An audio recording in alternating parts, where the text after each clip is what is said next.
अस्सलाम वालेकुम जी एंड ईद मुबारक। तो ईद के व्लॉग में मैं आपको वार्मली वेलकम कहती हूँ। ये जी मेरा ईद का ड्रेस है जो कि मैंने ईद के फ़र्स्ट डे वेयर किया था। ये मैंने गुल अहमद से लिया था। इसके ऊपर ये जो है ये गोल्ड प्रिंट हुआ हुआ है और सिल्वर कलर में गोल्ड प्रिंट था, तो इसकी वजह से मैंने इसके साथ जो है सिल्वर कलर के बटन्स रखवा के ओपन शर्ट बनवा दी। और ये जी कैप्री का डिज़ाइन है, इस तरह के हल्के हल्के समोसे बने हुए हैं ऊपर और साथ जो है वो बीड्स लगे हुए हैं। ठीक है, इसके बाद जो इसका दुपट्टा है ना वो बहुत ही मज़े का मुझे लगा था और इसी से थोड़ी सी ना ड्रेस की फैंसी लुक आ रही थी। तो ये जी साथ इसके दुपट्टा है और साथ जो है ना बारीक सी लेस जो है इसके साथ अटैच की गई है।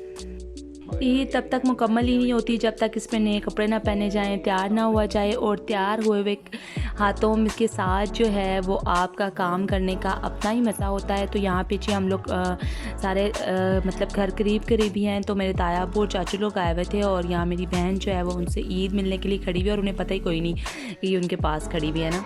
फिर मैं पास बैठी थी, मैंने बताया तो वो फिर इनसे ईद मिलने लग गए और यहाँ जी वो भाई से ईद मिल रही थी और साथ ही जी आप जाके यहाँ ना मेरी बहन कहती है कि मैंने ना अपने भाई के लिए ना बड़े मज़े का ना एक सरप्राइज़ प्लेट तैयार किया है, तो वो मैं आपको दिखाती हूँ। आगे चल के जी प्लेट में क्या था और किस तरह से प्लेट जो है वो उसने रेडी की थी। तो ये जी वो प्लेट है जो उसने ईद मुबारक लिखा हुआ था ऊपर और कुछ थोड़ी बहुत स्वीट्स और चॉकलेट्स और जो भी मीठी चीज़ें उसको घर में मिली ना वो सारी की सारी उसने इस प्लेट में रख दी और जी ये ईद की प्लेट जो है वो रेडी हो गई।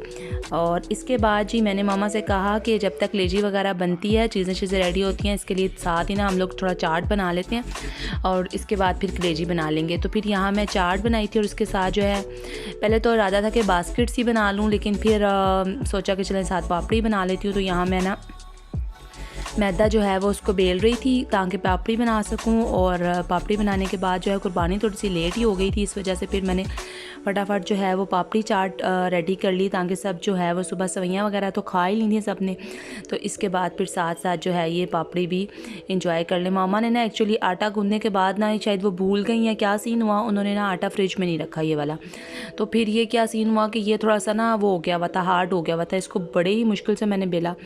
और इसके बाद यहाँ पे जी आलू प्याज टमाटर वगैरह तमाम चीज़ों की जो है वो कटिंग हो चुकी थी और ये चने भी जो हमारे उबल गए थे और थोड़े ज़्यादा ही उबल गए थे। चलें खैर है, कोई बात नहीं, फिर अब ज़्यादा उबल जाए तो खैर है लेकिन कम नहीं उबलने चाहिए। फिर मामा कहती हैं कि तुमसे तो बेल ही नहीं जा रही, लाओ अब मैं बेल के तुम्हें दिखाती हूँ। फिर मामा ने इसको इतने थप्पड़ मारे थे, थप्पड़ मारे घुमा घुमा घुमा घुमा के, लेकिन यकीन माने कि फिर भी कोई असर नहीं हुआ, मैं फिर भी हार्ड की हार्ड ही रही। तो खैर ये अभी इसको बड़ा सेट करने की कोशिश करेंगे लेकिन फ़ायदा कोई नहीं होना अल्टीमेटली ना। फिर हमने ऐसे इसके राउंड राउंड कट्स बना के ना तो फिर हमने इसको फ्राई कर लिया साथ साथ। और चीज़ साथ हम लोगों ने पापड़ी बना ली, कुछ हमने इसके अंदर बना लिए और पापड़ी जो है ना वो भी थोड़ी सी हैवी हो गई थी क्योंकि सारी बात है मोटी लेयर थी ना उसकी सही तरह बेली नहीं जा रही थी इस वजह से। तो बस यहाँ पे जी अब हम लोग ने मैंने बनाना शुरू कर दी थी कलेजी कलेजी के लिए मैंने प्याज और टमाटर सबको चॉप करके और खड़े मसाले पहले ऐड किए, फिर प्याज और फिर टमाटर डाले और इनको जो है भूनना शुरू कर दिया। कलेजी को मैंने पहले साबुत लहसुन ही और अदरक लगा के लेमन भी डाल दिया था अंदर और उसको थोड़ी देर मैरिनेट करके रखा था।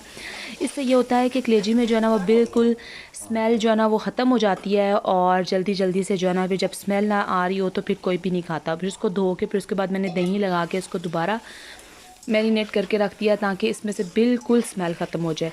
खैर बहुत अच्छी कलेजी बनी थी और बिल्कुल स्मेल फ्री कलेजी बनी थी। आपको पता है मैंने जब से अपनी ज़िंदगी में सिर्फ 2 दफ़ा ही कलेजी बनाई है। एक दफ़ा पिछली दफ़ा बड़ी ईद में अपने ससुराल थी और तब पहली दफ़ा बनाई थी और अब आज जो है ना मैं दूसरी दफ़ा बना रही हूँ, लेकिन दोनों दफ़ा जो है वो मैंने नेट से ही देखा था। बाबा फूड RRC की रेसिपी थी वो मैंने देखी थी और वहीं से मैंने बना ली थी। यहाँ पे जी मुझे ATM में थोड़ा सा काम था और चीज़ें लाने के लिए घर के लिए, क्योंकि जो है ना मेरी दोस्त है ना उसकी आ रही थी दोस्तें, सॉरी मेरी बहन की आ रही थी दोस्तें कोई हाल नहीं।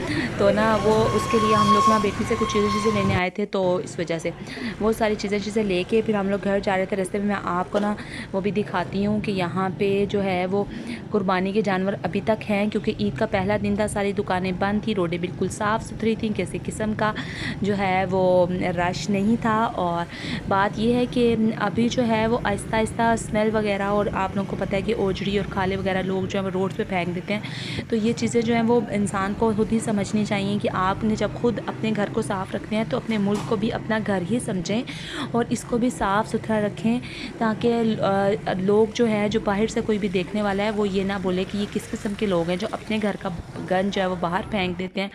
और फिर आप इससे बहुत सारे जरासीम वगैरह भी बनते हैं। तो यहाँ पे जी मैं सब्ज़ी मंडी के पास से गुजर रही थी, ईद का फर्स्ट डे था, लेकिन अभी भी यहाँ पे रश था क्योंकि कुछ लोग दूसरे और तीसरे दिन भी कुर्बानी करते हैं और रेट्स भी दूसरे और तीसरे दिन जो है वो कम हो जाते हैं। और लेकिन मज़ा जो है वो पहले दिन ही कुर्बानी करने का आता है और जानवर को पहले ही घर लेकर आने में है। लेकिन जो हर बंदे की अपनी सोच है।